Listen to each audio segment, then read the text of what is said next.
से निर्दलीय प्रत्याशी ठाकुर भानु प्रताप ने प्रेस वार्ता आयोजित कर हेमा मालिनी पर साधा निशाना। मथुरा में स्थानीय सांसद के मुद्दे को लेकर आयोजित हुई प्रेस वार्ता। लोकतंत्र के पर्व को उत्साह पूर्वक मनाने के लिए सभी देशवासी भारी उत्साह में हैं। देश में स्वतंत्र व निष्पक्ष चुनाव कराने के लिए भारत निर्वाचन आयोग द्वारा आचार संहिता लागू कर चरण वाइज तिथियों की घोषणा कर दी गई है। वहीं लोकतंत्र के पर्व को उत्साह पूर्वक मनाने के लिए मथुरा के ब्रजवासी भी काफी उत्साहित हैं। वहीं मथुरा लोकसभा सीट से सही प्रत्याशी अपनी अपनी जीत का दावा करते हुए चुनाव रण में नजर आएंगे। निर्दलीय अन्य राजनीतिक पार्टियों के इस बार रण में उतरने वाले महारथियों के सामने बड़ा ही घोर संकट है। जनता योगी मोदी के नाम को तो पसंद करती है, पर इस बार मथुरा जिले में हेमा मालिनी का सांसद होना पसंद नहीं किया जा रहा है। क्षेत्रीय जनता भारी सांसद के पुरजोर विरोध में खड़ी हुई है। वहीं मथुरा लोकसभा सीट से निर्दलीय प्रत्याशी ठाकुर भानु प्रताप ने भी कमर कस मैदान में उतरने का मन बना लिया है। इसी को लेकर ठाकुर भानु प्रताप द्वारा अपने निजी निवास गांव अकबरपुर में एक प्रेस वार्ता आयोजित की गई। प्रेस वार्ता के दौरान उन्होंने मथुरा में रह रही पूर्व सांसद हेमा मालिनी के बारे में और विकास के बारे में क्या कहा, देखिए पूरी खबर। सबसे पहला मुद्दा तो हमारा स्थानीय सांसद, स्थानीय नेता, स्थानीय प्रत्याशी, जिसका मैं पूरे 10 साल से पुरजोर पार्टी के भीतर पार्टी के बाहर लोगों के बीच में जागरूकता करके उठाता रहा हूं। सबसे पहला मुद्दा हमारा ये हुआ कि मथुरा के इतने बड़े जनपद में, जो मैंने पहले भी कहा था, जो कृष्ण जी की भूमि है, सृजन की भूमि है, वहां कोई एक व्यक्ति ऐसा प्रत्याशी नहीं मिला जो हमारा प्रत्याशी बन सके, हमारा प्रतिनिधित्व कर सके। अब बाहर से आए प्रत्याशी को हमने देख लिया, उसका दंश हम कई बार झेल रहे हैं, 10 सालों से झेल रहे हैं। तो सबसे प्राथमिक मुद्दा तो स्थानीय प्रत्याशी हो, स्थानीय प्रतिनिधित्व जनता को सांसद के रूप में संसद में जाकर मिले। और दूसरा, हमारे बच्चों को, युवाओं को रोजगार की जो समस्या है जनपद में, औद्योगिक इकाइयों में रोजगार की कमी नहीं है, लेकिन फिर भी बच्चों को जो फरीदाबाद, दिल्ली भटकना पड़ रहा है नौकरी के लिए, दिन में 24 घंटे होते हैं, उनको 14 घंटे लग जाते हैं, 8 घंटे की नौकरी और 8 घंटे ही आने जाने में। अपने जनपद के अंदर ही जनपद के बच्चों को रोजगार दिलाने की हमारी सबसे बड़ा संघर्ष जो चलता आ रहा है, वो हमारा मुद्दा है। स्थानीय सांसद, बच्चों को नौकरी। हेमा मालिनी जी कहती है हमने मथुरा में बहुत विकास कार्य किए हैं, आगे भी हमें जनता, मथुरा की जनता मौका देगी। किस तरीके से देखते हैं आप? अगर उन्होंने विकास कार्य करे होते तो मैं उनका विरोध नहीं कर रहा होता। अगर विकास कार्य हुए होते तो मैं उनका विरोध नहीं कर रहा होता।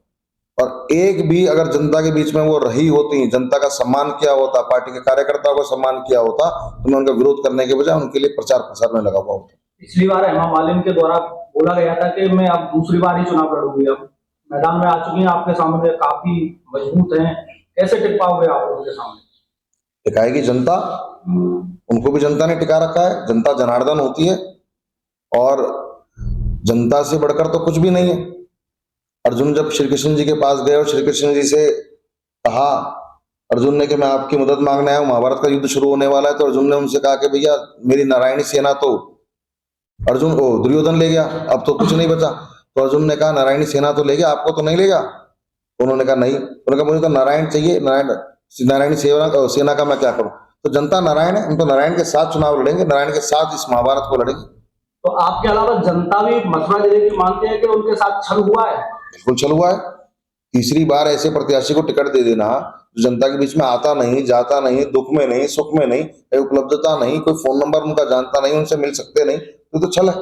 जैसे मानते हैं कि मथुरा हमारा ब्रज है और ब्रजवासियों से हेमा मालिनी को बड़ी बदबू आती है, ये क्या कुछ यही जो आपने बात कही, ब्रजवासियों से बदबू आना, उनका सम्मान नहीं करना, उनके बीच में नहीं रहना, आप मुझसे दूर से खड़े होकर बात करो। आप एक तरफ तो ब्रजवासियों से प्रेम का, ब्रज से प्रेम का ढोंग रचाते हैं, और दूसरी तरफ उन्हीं ब्रजवासियों को जिन्होंने भगवान श्री कृष्ण को अपना, किसी ने सखा माना, किसी ने बेटा माना, किसी ने भाई माना, यहाँ तो एक एक ब्रजवासी जो छोटा सा बालक भी है तो श्री कृष्ण जी का कहीं ना कहीं सखा है। आप अगर उनमें से बदबू आती है और उनसे आपके साथ रहने में गुरेज है, तो आपको ब्रज से भी कहीं प्यार नहीं है, केवल ढोंग है उनका। ब्रजवासियों की सेवा के लिए मथुरा, वृंदावन और ब्रज भूमि में हेमा मालिनी जी आई हुई है, एक ही नारा है कि ब्रज की सेवा कर रही है। इस मामले को लेकर के क्या कहाँ सेवा देखी आपको? आप अपने भाव से बता देंगे पत्रकार बंधु, आप तो पूरे जमीनी तौर पे ग्राउंड में घूमते हैं, कहाँ सेवा देखी? सेवा के लिए, और मैं एक बात तो आपको कहता हूँ, सेवा के लिए सांसद, विधायक, जनप्रतिनिधि बनने की जरूरत नहीं होती। मथुरा के अंदर, वृंदावन के अंदर, बरसाने में, गोवर्धन में ऐसे ऐसे विरक्त संत हैं जो लोगों की सेवा कर रहे हैं, ब्रजवासियों की सेवा कर रहे हैं। वो तो आज तक कोई सांसद, विधायक बनने की उनके मन में लालसा नहीं हुई, वो सेवा करती है। जैसे किसानों को भी जाके फसल काटती है, ट्रैक्टर चलाती है।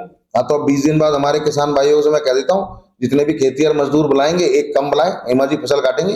मथुरा सैनिक पब्लिक स्कूल, जहां पढ़ने वाले छात्र छात्राओं की सुरक्षा के लिए मौजूद हैं कई सारी सुविधाएं, जैसे सीसीटीवी कैमरों से लैस समूचा परिसर, विस्तृत गलियारे और सीढ़ियां, आग लगने की स्थिति में रोकथाम व्यवस्थाएं और सुरक्षा कर्मियों की तैनाती। स्कूल में इंटरनेट कनेक्टिविटी के लिए ब्रॉडबैंड, वाईफाई व वर्चुअल हाइब्रिड कक्षाएं, नृत्य स्टूडियो, प्रयोगशालाएं, प्राकृतिक रोशनी के साथ विशाल व हवादार कक्षाएं और भी कई सारी सुविधाओं के साथ मथुरा सैनिक पब्लिक स्कूल, जहां होता है बच्चों का भविष्य रोशन। भरतपुर मथुरा रोड।